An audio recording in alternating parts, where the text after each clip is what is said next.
लंका दहन। फिर तो हनुमान जी ने एक के बाद एक मकान पर छलांग लगाकर लंका जलाना प्रारंभ किया। चारों ओर से पवन छूटने लगी। हनुमान जी वायुदेव के पुत्र हैं। वायुदेव अग्निदेव के मित्र हैं। अग्निदेव हनुमान जी के लिए अत्यंत शीतल हो गए। हनुमान ने एक एक राक्षस के घर के ऊपर उदान लगाकर प्रत्येक के घर में अग्नि लगा दी। रावण का राजमहल जलाया। इंद्रजीत, जम्बू, मारीच, कुंभकर्ण सबके महल जलने लगे। सारी लंका धक धक धक करके जल रही थी। राक्षस राक्षसियां अत्यंत घबराए, हाय हाय करके रोने लगे। हनुमान जी पूंछ को चारों ओर घुमाने लगे। जहाँ अग्नि दिखाई न पड़ती वहीं पूंछ को जाने की आज्ञा दे देते। हनुमान जी को देखकर तो सभी कतरा जाते थे। पहले वा, पहले वाला आ गया पहले वाला आ गया, अब तूफान मचाएगा। राक्षस राक्षसियां बहुत व्याकुल हो गए। सभी घर छोड़कर बाहर निकल भागे। कुछ लोग तो दूसरी मंजिल से कूदकर नीचे गिर रहे थे। बाहर आने के बाद कुछ को याद आती थी कि आभूषणों की पेटी तो अंदर ही रह गई है। पीछे मन होता था कि अब जलने दो उन्हें, अंदर तो मकान सुलग रहा है। किसी को याद आती थी कि बूढ़ी अम्मा अंदर ही रह गई है, तो कोई कहता अब तू तो बाहर आ जा, बूढ़ी की चिंता मत कर। बाहर आने पर एक राक्षसी को याद आया कि बालक तो पलना में ही लेटा रह गया। उसने अपने पति से कहा, तुम अंदर जाकर बालक को ले आओ। राक्षस ने देखा तो संपूर्ण मकान धक धक धक करके सुलग रहा था। उसने कहा, मैं नहीं जाऊंगा, तू ही चली जा, तू ही चली जाना। राक्षसी ने कहा, मैं किस प्रकार जाऊं, तुम ही जाओ। सभी को अपने प्राण प्यारे होते हैं। लड़का अंदर रह गया, परंतु उसको लेने के लिए अंदर जाने को कोई तैयार नहीं होता था। पीछे तो दोनों ने विचार किया कि हम दोनों तो बाहर निकल चुके, अब उसका जो कुछ होना हो सो होगा। भगवान की कृपा होगी तो दूसरा आ जाएगा, अंदर नहीं जाएंगे।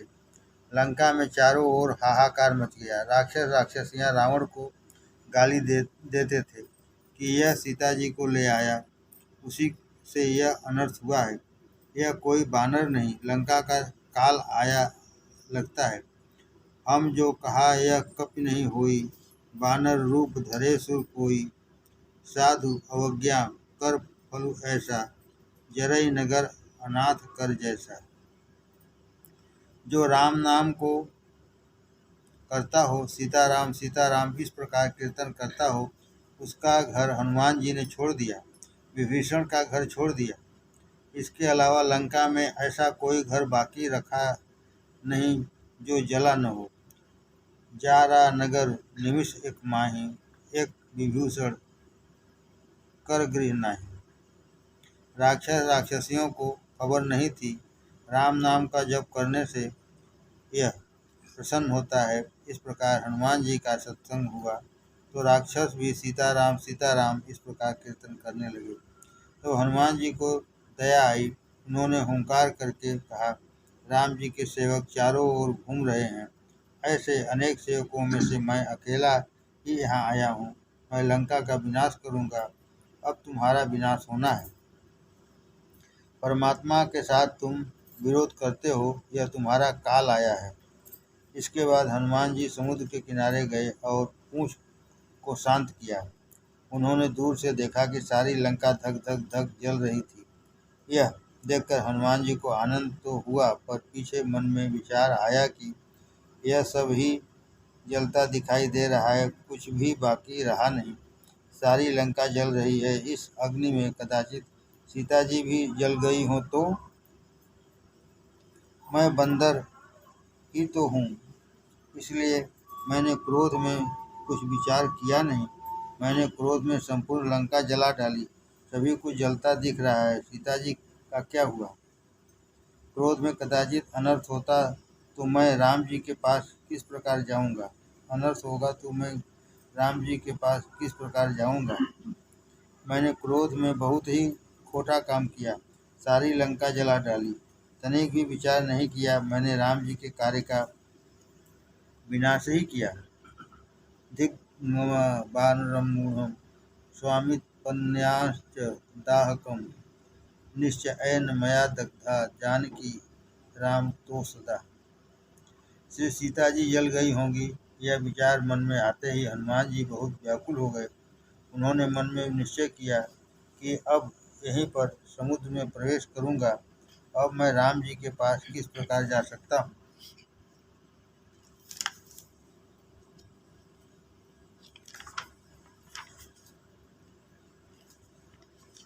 हनुमान जी जैसे ही समुद्र में प्रवेश करने को तैयार हुए कि गिद्ध ऋषिगण महात्माओं ने आकाशवाणी द्वारा कहा, माँ क्रुश कपे खेदम न दग्धा जानकी शुभा आत्मानं दर्शयित्वा ताम शीघ्रं गच्छ रघुद्वहम्।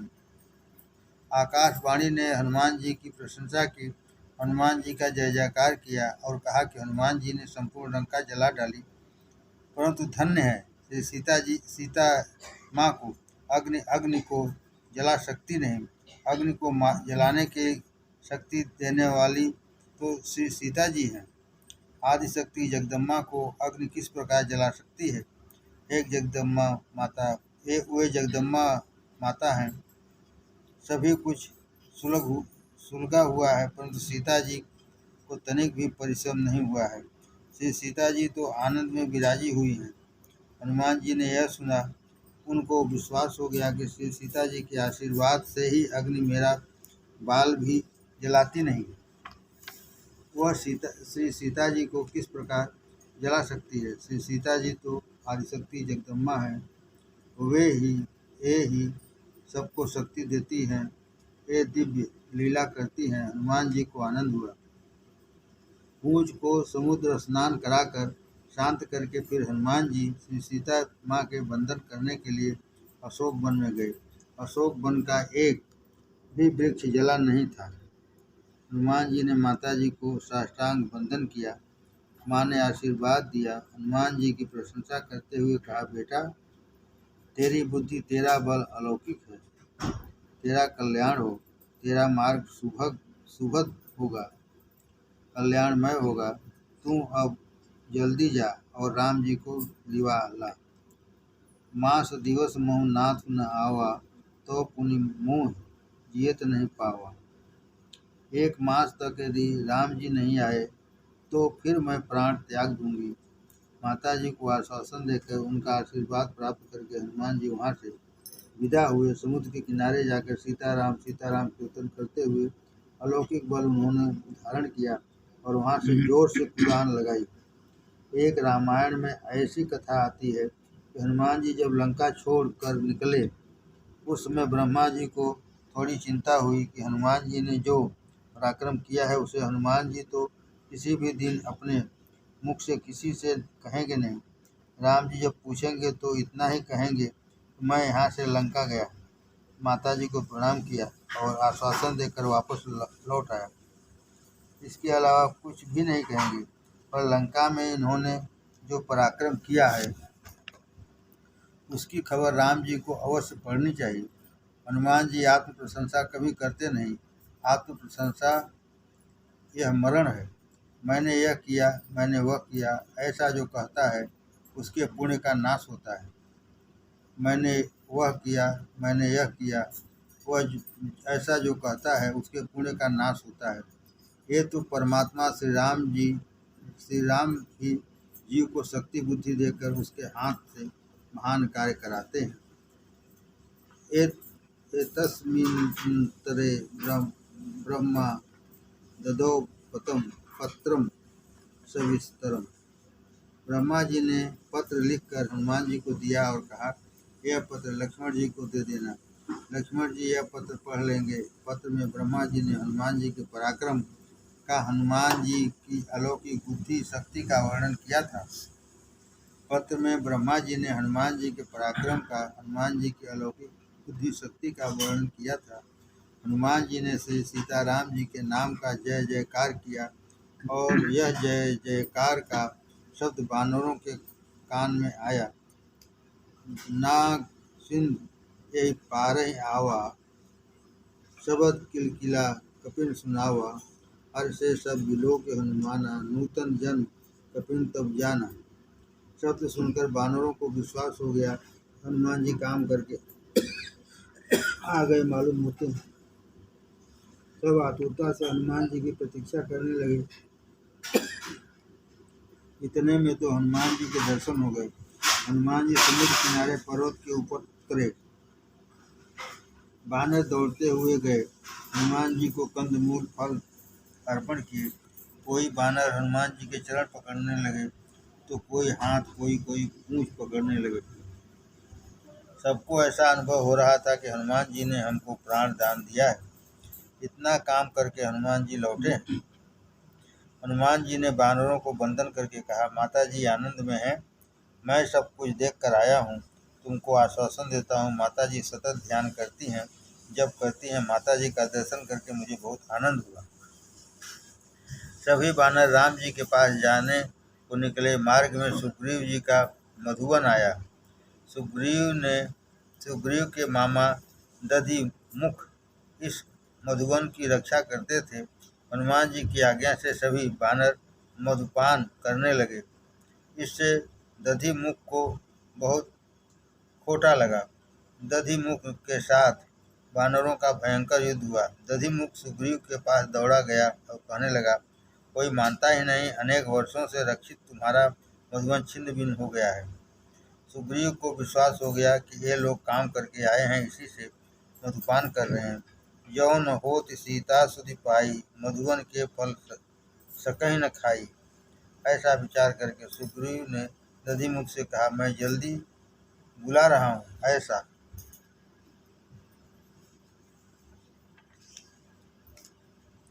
मेरा संदेशा उनसे कह दो।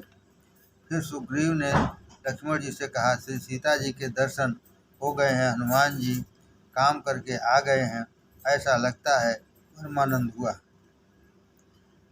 दधिमुख ने जाकर हनुमान जी से कहा, राम जी तुमको बुला रहे हैं, सुग्रीव तुमको याद कर रहे हैं।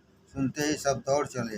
जाकर श्री रामचंद्र जी को प्रणाम किया। हनुमान जी ने श्री रामचंद्र जी को सब कथा सुनाते हुए कहा, मैं यहाँ से लंका में गया, वहाँ मैंने सीता जी के दर्शन किए। श्री सीता जी अत्यंत व्याकुल हो रही थी। मैंने उनको आश्वासन दिया कि आप अब शीघ्र ही लंका में पधारेंगे और राक्षसों का विनाश करेंगे। महाराज, श्री सीता जी के दर्शन करके मुझे आनंद हुआ। रामचंद्र जी ने जानकी जी की कुशल पूछी। कहूँ तात कही भांति जानकी, रहत करत रक्षा स्वप्राण की। बेटा कहो, जानकी जी मेरे विरह में किस प्रकार रहती हैं और अपने प्राणों की रक्षा करती हैं, अर्थात कि जानकी जी राम जी के विरह में किस रीत से जीवित रह सकती हैं। तब हनुमान जी ने कहा, नाम पाहरु दिवस निश, ध्यान तुम्हार कपाट, लोचन निज पद जंत्र, जान प्राण के ही भात।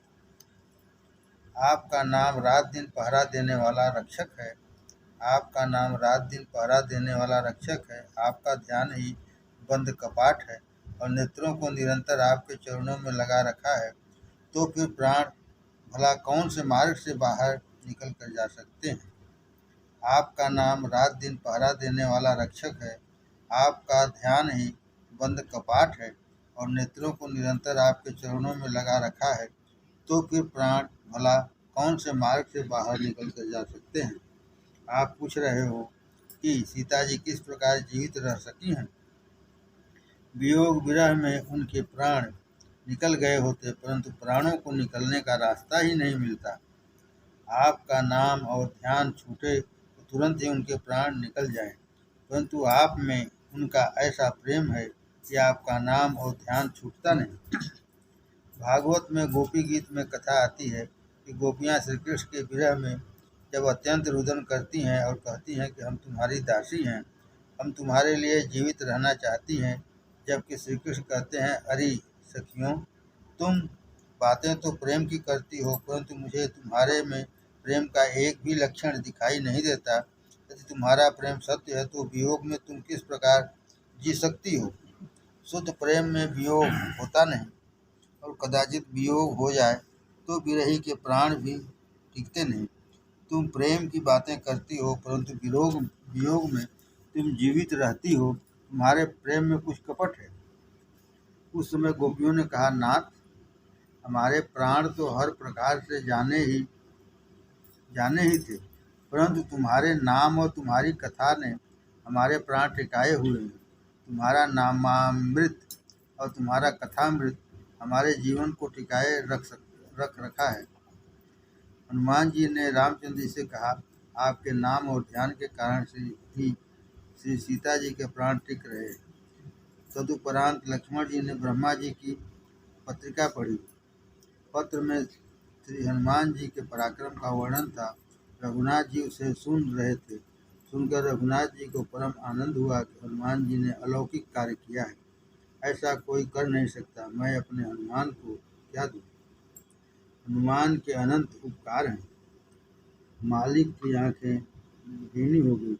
उन्होंने हनुमान जी से कहा, सुन कपितो समान उपकारी, नहीं को सुर नर मुनि तनुधारी, प्रति उपकार करो का तोरा, सन्मुख होई न सकत मन मोरा। सुन सुत तोहि पुरीन मैं नाही, देखूं कर विचार मन माही। हनुमान, तेरे उपकार का बदला किस प्रकार चुकाऊं? ऐसा लगता है कभी भी तेरे ऋण को नहीं चुका सकूंगा।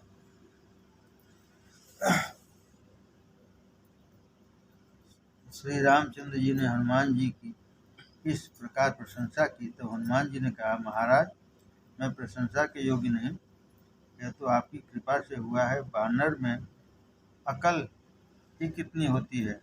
केवल एक वृक्ष से दूसरे वृक्ष पर कुदान लगाने की मेरे पास जो कुछ भी बुद्धि है, शक्ति है, वह आपकी कृपा प्रसादी है। सो सब तो प्रताप रघुराई, नाथ न कहूँ मोर प्रभुताई। हनुमान जी महाराज समुद्र का उल्लंघन करके आए। उन्होंने लंका में राक्षसों का विनाश किया। हनुमान जी को यह सब शक्ति कहाँ से मिली है? श्री राम नाम में ही यह शक्ति है। हनुमान जी को यह सब शक्ति कहाँ से मिली है? श्री राम नाम में से ही यह शक्ति मिली है। परमात्मा श्री राम कृपा करते हैं, तभी श्री सीताराम नाम में प्रीति होती है। मनुष्य के अनेक जन्मों के इतने पाप हैं कि उसकी राम नाम में प्रीति होती नहीं। मनुष्य के अनेक जन्मों के इतने पाप हैं कि उसकी राम नाम में प्रीति होती नहीं। श्री सीताराम अतिशय सरल हैं। 12:30 1 बजे यहाँ से घर गया और 5 बजे के उपरांत आया। उस समय में राम नाम का कितना जप किया। घर जाकर जिमीकंद आलू का जप किया है। मनुष्य खाए या खोटा नहीं, परंतु मनुष्य भूखा रहे या भगवान को सुहाता नहीं। गीता जी में प्रभु जी ने आज्ञा की है,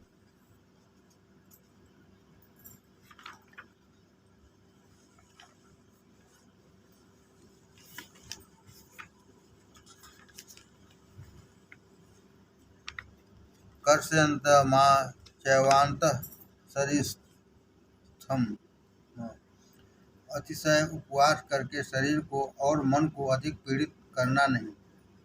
अतिशय उपवास करके शरीर को और मन को अधिक पीड़ित करना नहीं, पर खाने में अतिशय मन भी रखना नहीं। मन परमात्मा में रखो। परमात्मा के नाम जप में मन को सतत पिरोए रखो।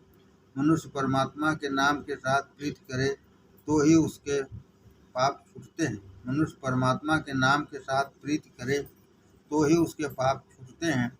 पाप अधिकतर सभी करते हैं।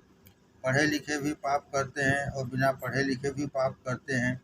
गरीब भी पाप करते हैं और श्रीमंत भी पाप करते हैं। अधिक तो क्या कहूँ, कथा सुनने वाला भी पाप करता है और कथा कहने वाला भी पाप करता है।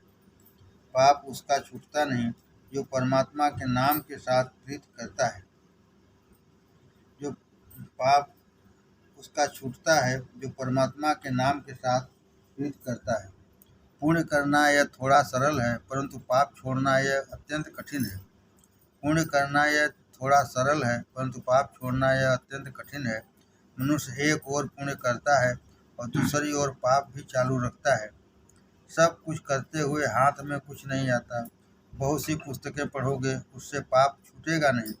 चारों धाम की तुम यात्रा करो, विष्णु याग करो, धर्मशाला बनाओ, पाप नहीं छूटेगा। पाप तो परमात्मा के नाम के साथ प्रीत करने से ही छूटता है। पाप पहले मन में आता है, पीछे वाणी में और उसके उपरांत आचरण में आता है। पाप जब मन में आवे उस समय ठंडे जल से स्नान करो और फिर परमात्मा का नाम स्मरण करो, कीर्तन करो, प्रभु से प्रार्थना करो कि हे नाथ, मेरा मन मेरे बस में रहता नहीं, कृपा करो, मुझे बचाओ। सच्चे हृदय से प्रार्थना करोगे तो प्रभु रक्षा करेंगे। मन से शरीर से पाप होने वाला है ऐसा लगे तभी भगवान के नाम का कीर्तन करो। मन से शरीर से पाप होने वाला है ऐसा लगे तभी भगवान के नाम का कीर्तन करो। परमात्मा को साथ रखकर पाप करे, उसकी पाप की वासना छूटती है।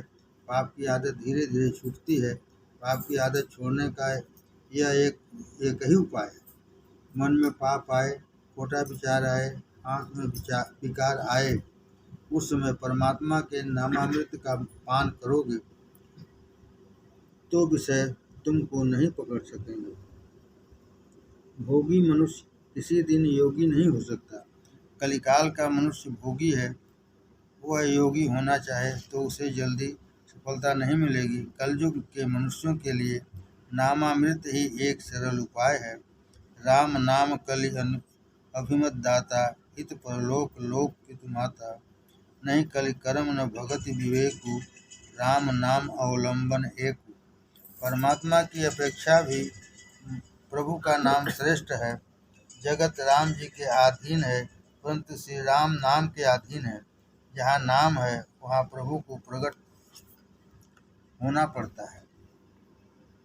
परमात्मा की अपेक्षा भी प्रभु का नाम श्रेष्ठ है। जगत राम जी के अधीन है, परंतु श्री राम नाम के अधीन है। जहाँ नाम है वहाँ प्रभु को प्रकट होना पड़ता है। रूप तो परतंत्र है, परंतु नाम स्वतंत्र है। रूप तो परतंत्र है, परंतु नाम स्वतंत्र है। जहाँ वैष्णव प्रेम से श्री राम नाम का जप करते हैं वहाँ भगवान को प्रकट होना ही पड़ता है। थोड़ा विचार करोगे तो ध्यान में आएगा कि परमात्मा का स्वरूप जब नाम से प्रकट होता है तभी जीव को लाभ है। ईश्वर तो सर्वव्यापक है, सर्वकाल में और सब ठिकाने में विराजा हुआ है, परंतु जीव के लिए इसका अधिक उपयोग नहीं। इस सर्वव्यापक परमात्मा को महापुरुष नाम से प्रकट करते हैं। निर्गुण निराकार ईश्वर सर्वकाल में है और सब में है। देश काल की उपाधि ईश्वर के लिए नहीं। अमुक स्थान में ईश्वर है, अमुक में नहीं, ऐसा नहीं है। परमात्मा अंदर बाहर सर्वत्र है। ईश्वर अपने अंदर है, फिर भी जीव अज्ञानी है। अंदर भगवान विराजे हुए हैं, फिर भी जीव अत्यंत दुखी होता है। किसी की छाती में बहुत दर्द हो तो अंदर विराजे हुए परमात्मा को दया क्यों नहीं आती? कोई बहुत रोता हो तो अंदर जो ईश्वर है वह उसका दुख क्यों नहीं दूर करता? निर्गुण निराकार ईश्वर न तो दयालु है न निष्ठुर है। निर्गुण निराकार ईश्वर न तो दयालु है न निष्ठुर ही है। ईश्वर अंदर है, फिर भी जीव दुखी है। जो भगवान अपना दुख दूर न करे वह भगवान किस काम का? निर्गुण निराकार ईश्वर अंदर है, बाहर है, सर्वव्यापक है। वह किसी को सुख देता नहीं और किसी का दुख दूर कर सकता नहीं। वह किसी को सुख देता नहीं और किसी का दुख दूर कर सकता नहीं। वह है केवल यही बात है। दीपक के प्रकाश में कोई बहुत रोता हो तो दीपक को दया आती है क्या? दीपक निष्ठुर भी नहीं, दयालु भी नहीं। वह प्रकाश देता है। दीपक के प्रकाश में कोई पाप करता है या कोई पुण्य करता है। दीपक के प्रकाश में कोई हंसता है या कोई रोता है। दीपक कहता है कि मेरा इससे कोई संबंध नहीं, मेरा कोई मित्र नहीं, मेरा कोई शत्रु नहीं। अंदर जो भगवान विराजा हुआ है वह दीपक जैसा है। वह केवल प्रकाश देता है। वह तेजोमय है, मन बुद्धि इंद्रियों को प्रकाश देता है। निर्गुण निराकार ईश्वर कोई ईश्वर द्वारा कोई भी क्रिया नहीं होती। निर्गुण निराकार ईश्वर द्वारा कोई भी क्रिया नहीं होती।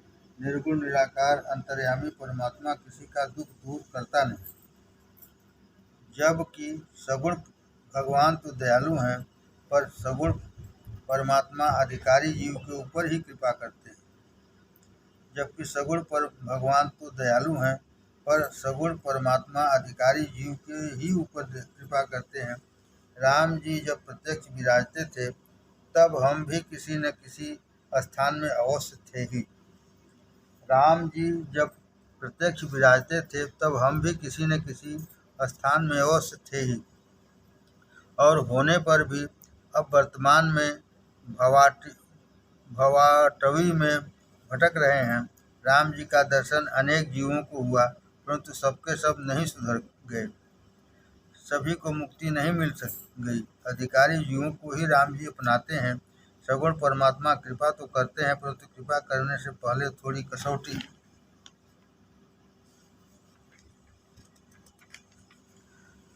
पर कसते हैं कि यह लायक है कि नहीं। सेर 2 सेर साग खरीदना हो तो बहुत से आदमी पूरा बाजार घूमते हैं। एक साधारण वस्तु भी मनुष्य कसौटी पर कसे बिना नहीं लेता। तब सगुण परमात्मा कृपा करने से पहले थोड़ी कसौटी तो कसता ही है कि यह जीव कितना लायक है कि नहीं। निर्गुण निराकार ईश्वर तो कृपा करता ही नहीं। निर्गुण निराकार ईश्वर तो कृपा करता ही नहीं। सगुण परमात्मा जो अधिकारी जीव हैं, उसके ऊपर ही कृपा करते हैं। जबकि श्री राम नाम तो अनाधिकारी को भी अधिकारी बनाता है। परमात्मा का नाम स्वरूप सबकी अपेक्षा श्रेष्ठ है। निर्गुण निराकार ईश्वर और सगुण साकार परमात्मा, इन दोनों की अपेक्षा भी नाम स्वरूप श्रेष्ठ है। निर्गुण स्वरूप सूक्ष्म होने के कारण आँखों को दिखता नहीं। निर्गुण स्वरूप सूक्ष्म होने के कारण आँखों को दिखता नहीं, हाथ में आता नहीं, उसका अनुभव बुद्धि से होता है। भगवान का सगुण स्वरूप इतना तेजोमय होता है, उस तेज को सहन करने की शक्ति अपने में नहीं है। निर्गुण सूक्ष्म है, सगुण तेजोमय है, इसीलिए अपने जैसों को तो भगवान का नाम स्वरूप ही अति उत्तम है। भगवान स्वयं के स्वरूप को छुपा सकते हैं, परंतु अपने नाम को छुपा सकते नहीं। नाम स्वरूप प्रकट है। सुमिरे नाम रूप बिन देखे, आवत हृदय स्नेह विशेष। नाम रूप गति अकत कहानी, समुझत सुखद न परत बखानी। अगुण सगुण बिच नाम सुसाखी, उभय प्रबोधक चतुर दुभाषी। तुलसीदास जी महाराज ने तो रामायण में श्री राम नाम को खूब प्रमाण किया है। राम जी ने अहल्या का उद्धार किया, परंतु अहल्या लायक थी। राम जी ने अहल्या का उद्धार किया, परंतु अहल्या लायक थी। श्री रामचरण का स्मरण करती थी। श्री राम नाम दुर्बुद्धि अहल्या का विनाश करता है। राम एक तापस तिय तारी, नाम कोटि खल कुमति सुधारी। राम जी ने तो एक अहल्या का उद्धार किया, परंतु आज हजारों वर्ष हो गए, राम नाम से अनेकों जीवों का उद्धार हुआ है। राम जी विराजते थे, तब तो बहुत थोड़े जीवों का प्रभु ने कल्याण किया है, जबकि आज प्रत्यक्ष श्री राम नहीं है, परंतु राम नाम का आश्रय ग्रहण करने से बहुत से जीवों का जीवन सुधरा है। नाम उधारे अमित खल, वेद विदित गुण गात। एक बार किसी राजमहल में एक नौकर काम करता था। उसकी नज़र राजकन्या के ऊपर पड़ गई। राजकन्या बहुत सुंदर थी। एक बार ही राजकन्या को देखने के बाद वह नौकर अपने मन की शांति रख नहीं सका। उसका मन चंचल हो गया। पूरे दिन वह राजकन्या ही का चिंतन करने लगा। उसको खाना ही अच्छा नहीं लगने लगा। रात को नींद नहीं आती थी। उसकी पत्नी रानी की दासी थी। वह रानी की खास सेवा करती थी। रानी का उसके ऊपर स्नेह भी था। दासी पतिव्रता थी। वह पतिदेव को दुखी देखकर बारंबार पूछती थी, तुम मुझे इस समय उदास क्यों लग रहे हो? पति ने कहा, मेरा दुख दूर कर सके ऐसा कोई नहीं। पत्नी ने पूछा, ऐसा तुमको कौन सा दुख है? पति ने कहा, राजकन्या को मैंने जब से देखा है तभी से मेरा मन हाथ में नहीं रहा। किसी भी प्रकार से राजकन्या मुझे मिले तो ही मैं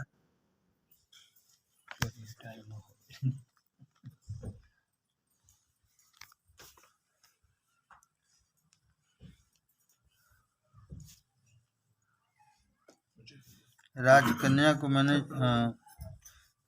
किसी भी प्रकार से राजकन्या मुझे मिले तो ही मैं सुखी हो सकूंगा, परंतु यह संभव ही नहीं।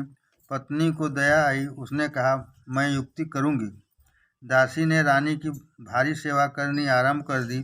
सेवा में वशीकरण होता है। एक दिन रानी ने दासी से पूछा, आज तू क्यों उदास लग रही है? दासी ने कहा, मैं क्या करूं, पति का सुख यही मेरा सुख है, पति का दुख ही मेरा दुख है, मेरे पतिदेव दुखी हैं। रानी ने पूछा, दुख का कारण क्या है?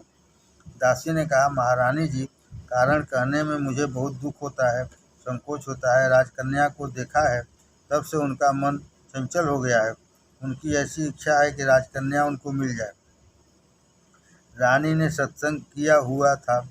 उसने विचार करके कहा, तेरे पति को मैं अपनी राजकन्या देने को तैयार हूँ, अपनी कन्या देने को तैयार हूँ, परंतु तू उससे एक काम करने को कह। गांव के बाहर बगीचे में बैठकर वह नकली साधु का वेश धारण करे, साधु बनकर वहाँ श्री राम जप करे, आंख उघाड़े नहीं, आंख बंद करके ही जप करे। मैं राजमहल में से जो कुछ भेजूं उसी को खाना है, दूसरा कुछ भी खाना नहीं, बोलना भी नहीं, किसी पर दृष्टि डालनी नहीं है। 6 महीने तक इस प्रकार अनुष्ठान करे तो मैं अपनी कन्या उसको देने को तैयार हूँ। दृष्टांत को अधिक बढ़ाने की आवश्यकता नहीं हुआ करती। वह नकली साधु बना, गांव के बाहर बगीचे में बैठकर राम नाम का जप करने लगा। रानी ने इस प्रकार व्यवस्था की जिससे राजमहल में से उसे बहुत सादा भोजन दिया जाने लगा। भक्ति में अन्न दोष विघ्न कारक होता है। भक्ति में अन्न दोष विघ्न कारक होता है। राजसी और तामसी अन्न खाने वाला बराबर भक्ति नहीं कर सकता। राजसी और तामसी अन्न खाने वाला बराबर भक्ति नहीं कर सकता, और कदाचित वह करे भी उसे भक्ति में आनंद आता नहीं। जिसका भोजन अत्यंत सादा है, सात्विक है, वही भक्ति कर सकता है। रानी ने विचार किया हुआ था कि 6 महीने तक सादा सात्विक पवित्र अन्न खाए और राम नाम का जप करे तो आज तो इसकी बुद्धि बिगड़ी हुई है, वह 6 महीने में सुधर जाएगी।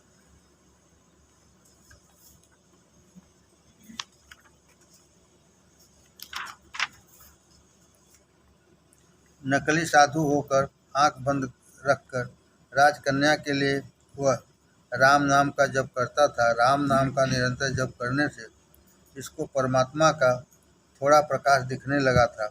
2 महीने व्यतीत हुए, 4 महीने व्यतीत हुए, धीरे धीरे उसका मन शुद्ध होने लगा। पीछे तो मन इतना अधिक शुद्ध हो गया कि राजकन्या के बारे में इसको जो मोह हुआ था वो अब छूट गया। अन्न से मन बनता है। अन्नमयम सौम्यम मनः।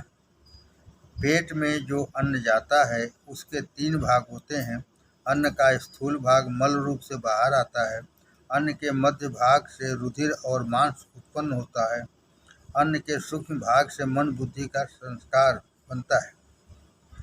अन्न का स्थूल भाग मल मूत्र से बाहर आता है। अन्न के मध्य भाग से रुधिर और मांस उत्पन्न होता है। अन्न के सूक्ष्म भाग से मन बुद्धि का संस्कार बनता है। जिसके चरित्र पर तुमको पूर्ण विश्वास नहीं, उसे अपनी रसोई में मत खाने दो। जिसके चरित्र पर तुमको विश्वास नहीं, उसे अपनी रसोई में मत खाने दो। कदाचित रसोई घर में आ भी जाए तो उसको अन्न जल को छूने न दो। पूर्व साधु ने 6 महीने तक नियम से सादा भोजन किया, आंख बंद रखकर नकली साधु होकर राम नाम का जप किया। 6 महीने के उपरांत वह अच्छा साधु बन गया। उसके हृदय और स्वभाव का परिवर्तन हो गया। रानी राजकन्या को लेकर वहां आई। उसने कहा कि महाराज, अब आंख खोलिए, मैं अपनी कन्या तुमको देने आई हूँ। उस व्यक्ति ने कहा, अब मुझको देखने की इच्छा होती नहीं। किसी सुंदर राजकुमार के साथ इसका विवाह कर दो। मैं इसको प्रणाम करता हूँ, मुझसे भूल हुई थी। राम नाम से अनेकों की बुद्धि सुधरती है, दुर्बुद्धि भी ही राक्षसी है। रामचंद्र जी ने अहल्या का उद्धार किया, इसमें क्या आश्चर्य है। राम नाम अनेक जीवों की दुर्बुद्धि सुधारता है। राम जी की तुलना में भी राम नाम की महिमा विशेष है। श्री राम नाम के साथ प्रीत करोगे तो पाप छूटेगा। श्री राम नाम के साथ प्रीत करोगे तो मन का मैल धुलेगा। एक पैसे का भी खर्च नहीं है। श्री राम श्री राम श्री राम जप करो, तुम्हारा कल्याण होगा। तुम खूब जप करोगे तो तुमको ऐसा अनुभव होगा कि ठाकुर जी मेरे साथ हैं। नाम में से रूप प्रकट होता है। परमात्मा के जिस नाम का तुम सतत जप करोगे, प्रभु का वही स्वरूप तुम्हारे साथ रहेगा। नाम ही रूप को प्रकट करता है। भगवान शंकर माता पार्वती को यह कथा सुना रहे हैं। यत् पाद पद्म युगलम तुलसी दलाद्य संपूज्य विष्णु पदवी तुलाम प्रयन्ति तेनैव किं पुनरसो परिरब्ध मूर्ति रामेण वायुतनः कृत पुंजः। प्रभु ने हनुमान जी को आलिंगन किया। फिर हनुमान जी ने लंका का समस्त वर्णन किया। तब राम जी ने कहा, लंका इस प्रकार की है तो फिर किस प्रकार से वहां जाना संभव हो सकेगा। सुग्रीव ने कहा, आप चिंता न करो, ये बानर आपके लिए प्राणों की भी आहुति देने को तैयार हैं। समुद्र कूद जाएंगे, समुद्र को लांघ कर लंका में जाएंगे। शीघ्र ही मंगल मुहूर्त आने वाला है। अश्विनी शुक्ल दशमी श्रवणस्य संविता विजयदशमी के इस शुभ मुहूर्त में प्रयाण करें, यही योग्य है। वानर सेना के साथ प्रभु ने विजयदशमी के दिन प्रयाण किया।